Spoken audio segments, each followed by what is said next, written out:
Rule number one is don't lose money. Rule number two is see rule number one. I mean, that's the key. It's like you want to stay in the game for as long as you can.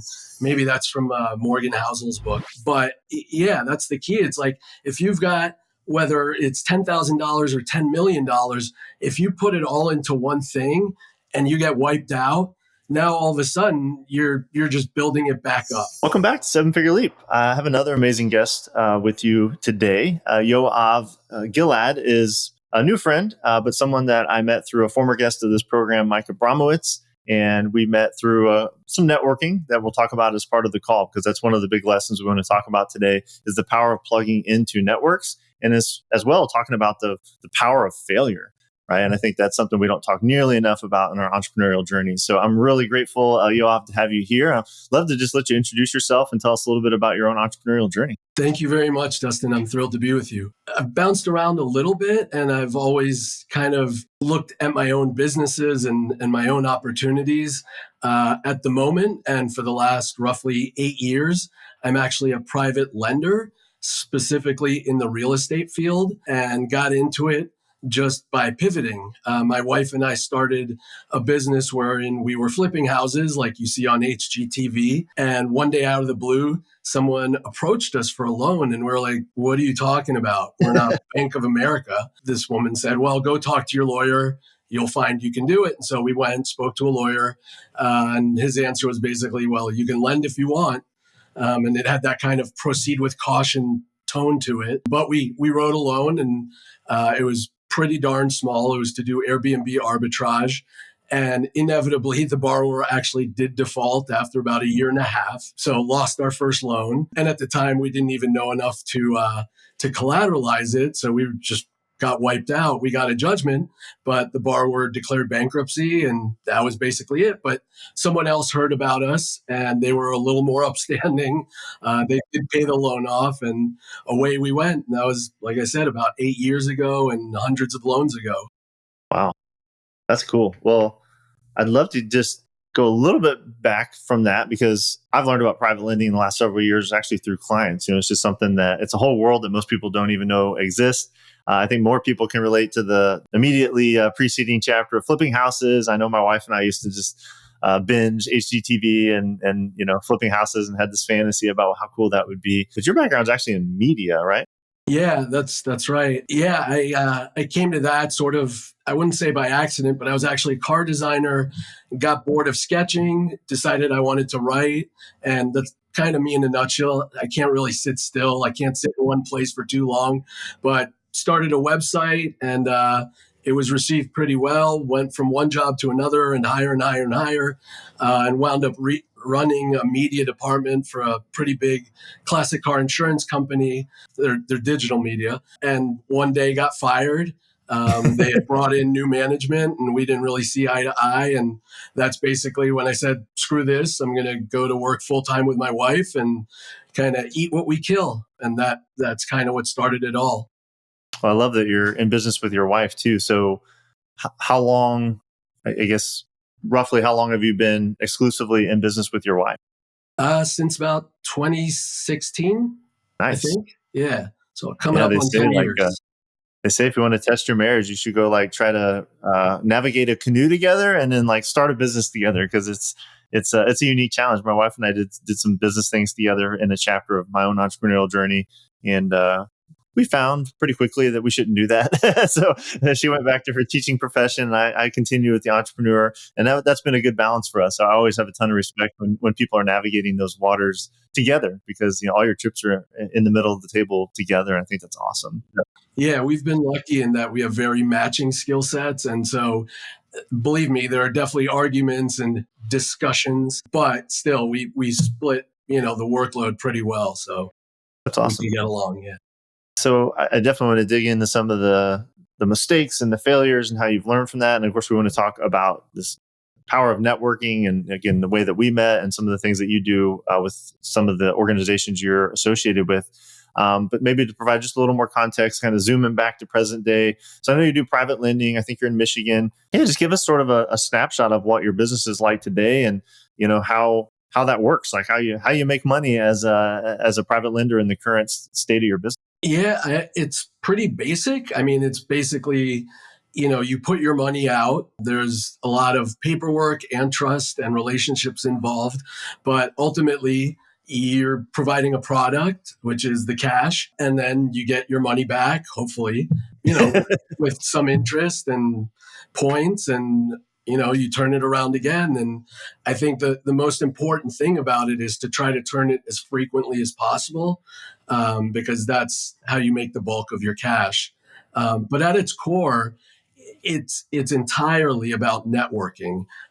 If you don't know anyone, if more importantly, if no one knows you, you're not going to get the phone calls. Nobody's going to want to do business with you until somehow you bump into somebody. But all of our business, I shouldn't say all, but a significant portion of our business comes through meetings and relationships. And the way we started was simply by going to real estate networking events and just meeting people there and talking to them and seeing what they needed and basically trying to help when they needed cash, or they needed a contractor or something along those lines, just trying to help out. That's awesome. And so for those that aren't as aware, you sort of just alluded to it. I need cash, and it's real estate associated. But just to paint a real sort of fifth grade level version of the why, like why would someone engage you and your wife versus just going to Bank of America and getting a traditional loan like most Americans think about when they want to get a house? Great question. So, Bank of America and all of the bigger conventional banks, in some cases, will lend money on flips, but typically they cannot lend money on anything that's not inhabitable. So, if the property needs a roof, or if it's a one bath but it doesn't have a toilet for whatever reason, they won't lend on it. It doesn't matter how much it costs or whatever; they simply will not lend. Number one. Number two, we tend to close a lot faster than a lot of the conventional banks. And a lot of the properties that real estate investors buy have very short windows to close the deal. And so if somebody needs to close in 2 or 3 weeks, we can do that. But having said all that, there are things that we can't do, like we will not lend on anything owner occupied. So if you're trying to buy a primary, don't come to me. I can't help you. And so time is literally money in this scenario, because the essence of flipping it is the longer your money's tied up, the more interest and opportunity costs that you're burning. And so you guys are an alternative for those types of real estate investments. And so I think that's really key to understand that, like, Joe Smith on the street, when he thinks I need a mortgage, is probably going to go those traditional paths for a primary mortgage. But the reason I think this is so key to highlight is you sort of operate behind the scenes. And so if I'm like, I need money I got this amazing opportunity in my town and I really want to do this investment and I need money for it and I can't go to the traditional bank, the only way to find you is, it sounds like, really through networks and through relationships. Is that pretty much a fair statement? It's a pretty fair statement. I mean, we do also have a website, and we're on Facebook and Instagram and all that kind of stuff. Facebook.com/Greenblock Inc. If you're interested, or greenblockinc.com. Please check us out. Absolutely. But yeah, I mean, basically, it's having knowledge of somebody who either knows us or finding us online. And there are many, many hard money lenders out there. We're not the only ones, unfortunately, maybe just the best. But yeah, I mean, they're out there. And the key is that we can lend on a lot of stuff that conventional lenders can't, number one. And number two, we allow you to preserve your opportunity cost by using someone else's money. So if you get two deals at once, but you can only cover one, well, now you can split it, get money from me or from another hard money lender, and all of a sudden you're doing two deals, and you're turning your money faster as well. Okay, that's awesome. So, yeah, I'd like to dive in a little deeper into networking and like how you mentioned you kind of got your start, and some of your first deals came from just local real estate investing. And you mentioned relationship building in the sense that you might just have a contractor name for someone, which isn't a transactional, like, here's my interest rate, but it's building a relationship that maybe 6 months, a year, 2 years down the road, now they do need that investment, or their friend needs that investment, and they know your name because you've been helpful to them. So yeah, tell us a little bit about your networking journey after kind of starting fresh in a new industry, 8 years ago with this specific business. Maybe your own experience or some lessons learned around networking and getting plugged in and building relationships quickly. you quickly get to meet a lot of players by going to a lot of networking groups. And we're definitely spoiled in Southeast Michigan in that there are so many real estate networking groups. I don't know why that is, but I think it's anomalous. I mean, we have like at least 6, 7 real estate networking groups, whereas like in Southern California, I know of maybe 3, and we've got a tenth the population. Maybe it's just because properties are cheap here. Yeah. But yeah, I mean, basically, I'm uh, shameless isn't the right word, but I'm very extroverted, and so when I go to these events, it's very easy for me to just talk to people and ask them what they're looking for and what they're doing and what they're interested in. And so it's not so much about trying to form a relationship with every single person that I can. It's more about just listening. And if I hear that there's some kind of like possibility for a symbiotic relationship, then, I will exchange business cards or information or whatever, and just kind of keep the conversation going alive and try to remember them and their name for next time I see them. And yeah, and just try to enjoy it as much as possible. I enjoy speaking with people. And so for me, it doesn't feel difficult or strained or anything like that. Yeah. The more you enjoy it, the easier it is, I guess, like with anything else. And so, yeah, just getting out there and talking is a lot of fun for me. Yeah, I think, and I know that as simple as that sounds, I think I did a whole podcast on this about, like my number one marketing, and people are like, oh, you do digital marketing and you have all these networks and things that you're plugged into. And that's all true. But at the foundation, the number one thing I always tell people is talk about what you do. I know that sounds silly, but like when I made a transition from engineering to marketing, my first major client was literally my dentist. And it was like, we're having a dental procedure. And he's like, oh, what's new? And I kind of tell him I'm doing some marketing work. Oh, we should talk. Like we've been thinking about switching to a different marketing firm. And for 3 years, they were my number one client. And it was I didn't do marketing. I just talked about what I did. And I think people undervalue that. And so doing it proactively where you're going to a group setting like these local real estate investing groups or clubs, obviously you've got a higher hit rate. Like, oh, you're talking about what you do in a context of people that might care more. But, for people that maybe don't have that access to that sort of group for their industry, obviously there's tons of conferences. There's lots of things you can do through online marketing. And so I'd love to hear. So I guess to reiterate what I said in the opening, you and I met through a network effect, right? Like, so I'm in a group called Front Row Dads. It's not a networking group. It's really a resource for entrepreneurial dads and family leaders. But I knew Mike, from that. And Mike's a client of mine. And then I think you were on Mike's podcast, and Mike said, oh, Yoav, you should talk to Dustin. He does podcasting and he has his own show. And here we are, and that's not because I had any connection to real estate or anything else. It's just we formed a friendship and I knew you'd have value to add to our audience. So I think that's just a nice, simple example of that. And so kind of stepping up a level, I'm not as familiar with GoBundance. This is something you and I talked about when we met. And so it sounds like a pretty powerful group, and it's something that you're involved in. And I have a couple of clients that talk about GoBundance all the time. So maybe talk about what GoBundance is and how you found value from that, because that is a proactive decision you've made to invest in a networking group outside of just real estate investing, right? Sure. Yeah. So GoBundance, for those that don't know, is a networking group for high net worth individuals, men. There's also GoBundance Women's for women who may be interested. But about 3/4 of the group is actually works in real estate. And it's because the people who founded it worked in real estate. And so, you attract like-minded individuals. And when I joined it, I was definitely joining it for the business. And it was kind of like, well, I'll give it a year and we'll see how it goes and, reassess. And I've done a lot of deals with guys in that group as a result. So from a business perspective, it's been great. And I think there are about 800 members nationwide. And I'd like to say I've probably met about a quarter of them, if not more, because I do tend to go to the national events as well as the local ones. And again, it's just like I got into it sort of for business reasons, but sorry, I just got a message.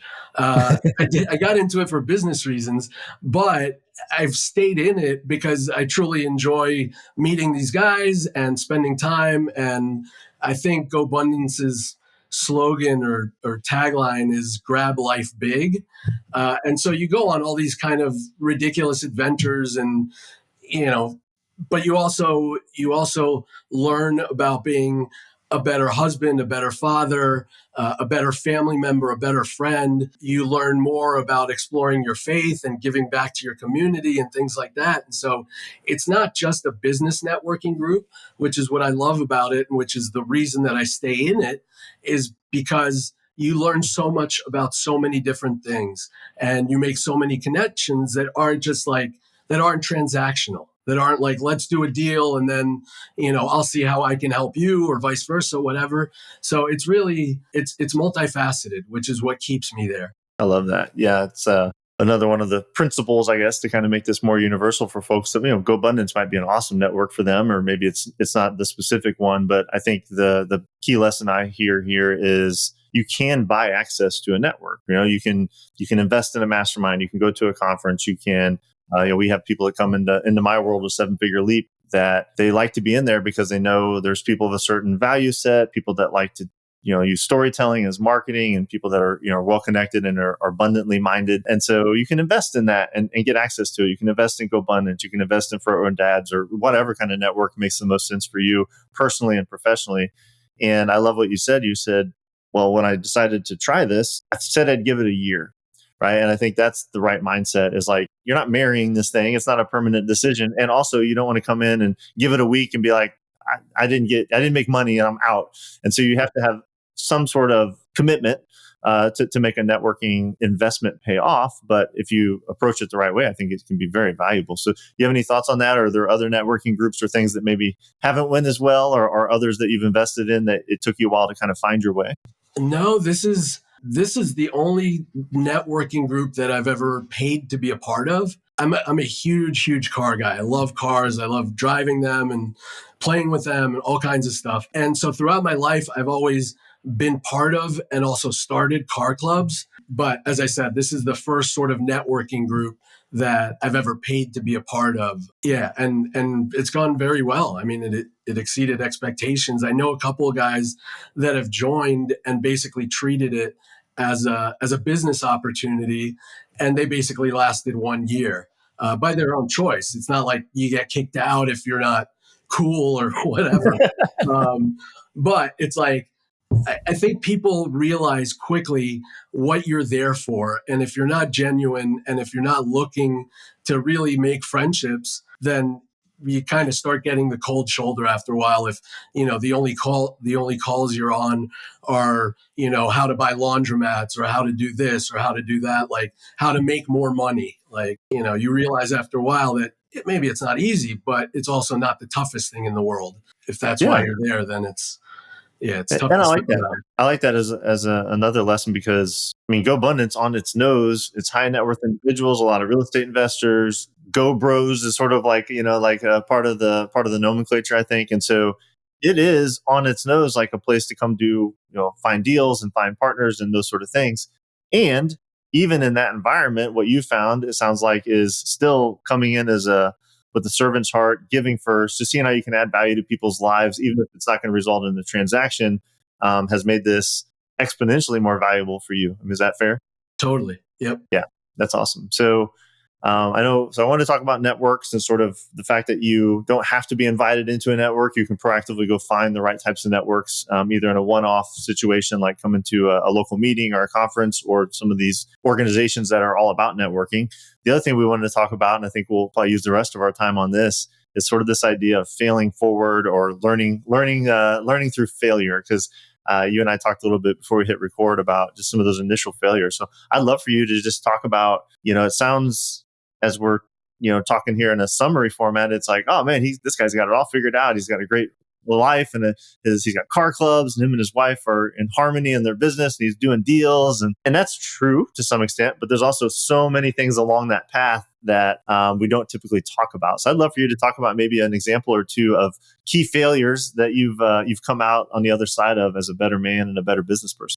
Yeah, I mean, every day, and there's a cliche, but I'm sure every entrepreneur knows this, that every day is up and down and up and down, and like it just, the peaks and the valleys are so many. And yeah, again, it's a cliche, but it's absolutely true. I got into real estate sort of passively back in 2002. And it was because I remember reading as a teenager, like a Forbes 500 list, and just reading through the list of like the 500 richest Americans at the time. It struck me that about 2/3 to 3/4 were in real estate. And so I kind of made a mental note. And when I went to get my second degree, I decided I would buy a place. And this was like back in '02, money was super cheap. There were no doc loans. It was just, if you applied, you got a loan. Yeah. And so I bought a 2-bedroom condo in Southern California,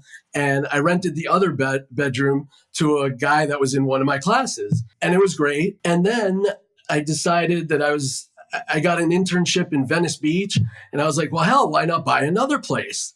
And so again, money was still super cheap. This was like '04, '05. Did the internship, went great, moved back to Pasadena where I was going to school, and I decided I was going to keep it and rent it out. And a few people showed up and like they filled out the application and asked some questions and walked through it, and everything was fine.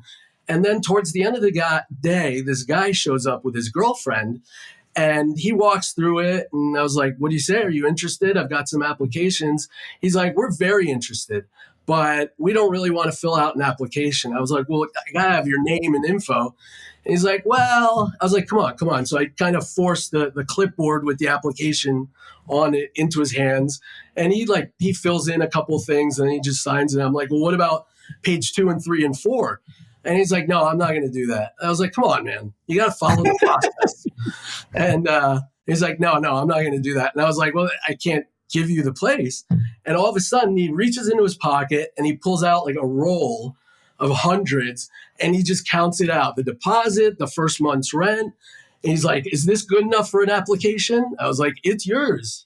So sure enough, he moves in with his girlfriend, and for a while, everything is perfect. Like everything's just smooth sailing. Every month I go down to Venice, he gives me cash. Like it's perfect. And then one day I start getting like emails and phone calls from the neighbors, because this was like in a condo complex. And initially it was like they're letting their dogs wander around and this and that. And then I get a phone call that like the police had to come because someone got thrown through the screen door. And then finally, pardon the cliche, the straw that broke the camel's back, I got a forward of a screenshot from Craigslist, and it turned out that they were not boyfriend and girlfriend. Rather, they were pimp and prostitute. And the services were very, very, very clearly advertised. And the number was the guy's number, and the address was the address of the place. And so finally, I had to evict them, but they were very nice about it and very understanding, and they just moved out. And second time around, I was like, okay, learn the lesson. Don't, rent out to a pimp and prostitute. A bigger lesson to me was don't ever manage a rental again on my own, because I clearly did not know what I was doing. So I got a management firm and they rented it out. And after that, everything was pretty smooth. But I learned the lesson, and there have been many, many, many lessons in between, including what's going on with multifamily right now and some investments there. But I meet people every single month when I go to like the meetups, the real estate meetups, and I see them month after month after month after year, and they still don't do anything. And the bottom line is, in business and real estate investing, in anything, if you don't ever take a chance, if you don't make some of those mistakes, you're never going to get into it. And there are people who are maybe luckier or know a little more than others, but ultimately something bad is going to happen and you're going to have to deal with it. And that's kind of the key. If you can't accept that from the beginning, you're never going to succeed. And so I think that failure is a really important part of success. Absolutely. Yeah. You even mentioned earlier that I think it was your first private money deal. You're like, hey, someone asked us, we're like, yeah, we got some money and we'll lend it. And it was a failure. So, I mean, that's instructive that, 8 years later, you're still doing it. You're doing it well, but it would have been so easy for you to kind of have that first bad taste and be like, oh my gosh, this is ridiculous. Like, so they filed bankruptcy and like we had to go to all this legal stuff. I'm never doing this again. So in that one, like what motivated you to stay on this path despite the initial failure? So part of it was that the initial failure was relatively small. It was only a $10,000 loan. Again, prices in Southeast Michigan are lower. But I think that everything went well for about a year and a half on that loan. And it was relative to flipping, it was a lot easier. When contractors don't show up and you're a flipper, you have to do the work yourself. And I'm capable of doing it. I just don't want to. But with the loan, it was like, okay, we lost money. It wasn't too much. I can definitely see sort of the positive side of it. And I can see that it could be very lucrative. And so it was more a function of just figuring out what we did wrong, making sure that we didn't do that again, and proceeding from there. And we've still made mistakes and we've still had some deals go wrong. But basically, since like 2018, we've never had anyone else default. Wow. Or have to go to foreclosure or anything like that. And so it's gone very, very well. And I think it is because we learned some lessons. And every time we make a mistake or something doesn't go right, we try to add it to our process or figure out why it wasn't part of our process or whatever. Just to make it safer all the time. I mean, that's the bottom line, is just keeping it as low risk as possible. Yeah, and that's actually where the commentary I was gonna kind of add to that was, well, these were significant failures. The prostitution operation and kind of having your first deal go south. They weren't fatal flaws. I think that's important too. So when people are thinking about taking a risk and trying things and failing forward, like knowing that you very well or you will fail at some point, right? And if you can protect your downside to some extent where it's not a failure that will be fatal to the whole operation, like that's really, really bad. But in general, aside from those like really fatal things, like we're all going to fail. And I think what I heard from you, which is a really good lesson, is kind of like, don't waste the failure. Like you learn from it each time, you update processes, you do things to protect the downside, and you learn from it and continue to do better to where now you're 7 years in without repeating that. I don't know, mistake was the right word, but without repeating that scenario where you did have, that loss with that foreclosure. So that's really insightful. Yeah, as we're looking to wrap up, any other words of wisdom around failure? Or if someone's sitting here thinking like, there's this thing I really want to do, maybe it's leaving their job and going all in as an entrepreneur, or maybe it's launching a new offer or trying a new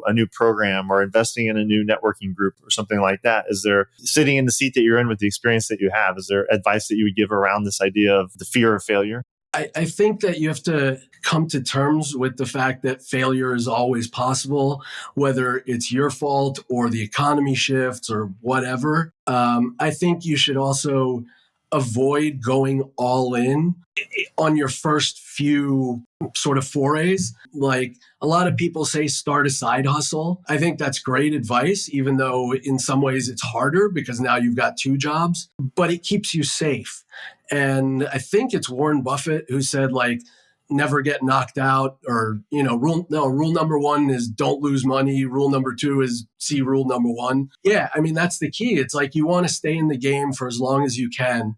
Maybe that's from Morgan Housel's book, but yeah, that's the key. It's like, if you've got, whether it's $10,000 or $10 million, if you put it all into one thing and you get wiped out, now all of a sudden you're just building it back up. And so being cautious and trying to learn as much as you can while you are moving towards that new thing is the way to do it.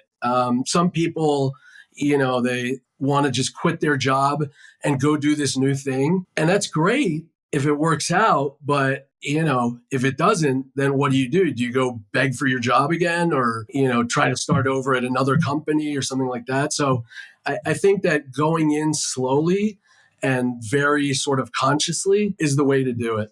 Yeah, I like that a lot. It reminds me of my own entrepreneurial journey and being overly conservative. So I think, there's risk reward here. There's this idea of like, you're going to fail at some point. So you've got to take risk, because without risk, there is no reward.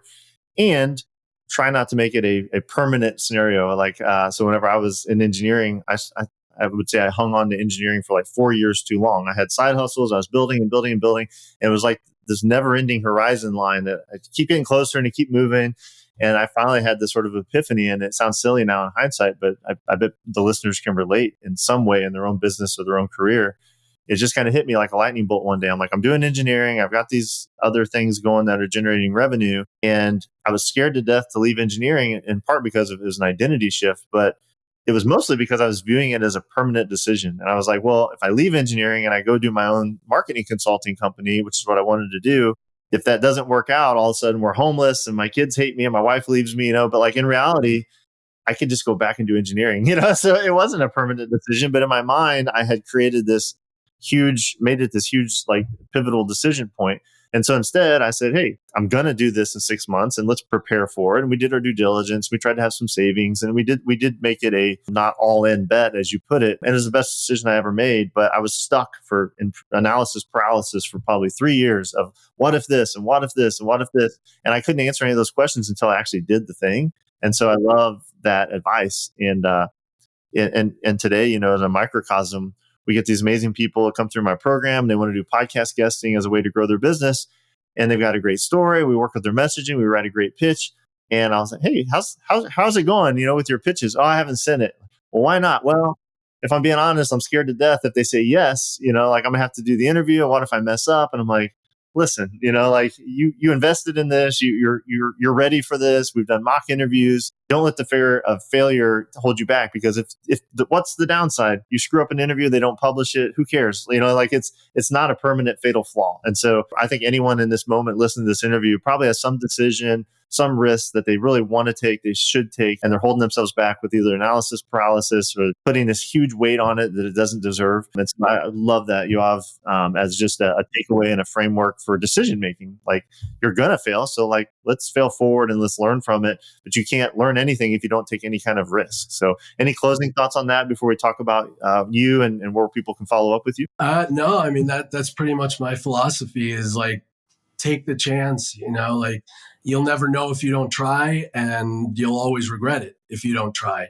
At least this way, one way or the other. Yes. The power or the fear of regret should be a great motivator for people when they're hemming and hawing about decisions. So, right. Well, we know you're active in GoBundance. If anyone's interested in GoBundance, definitely talk to Yoav about that experience. But yeah, on your business, on you're sort of setting you up for your call to action. So people are interested in learning more about your business, maybe doing some private money lending, connecting with you about real estate opportunities, learning, again, about GoBundance or some of the things that you're plugged into.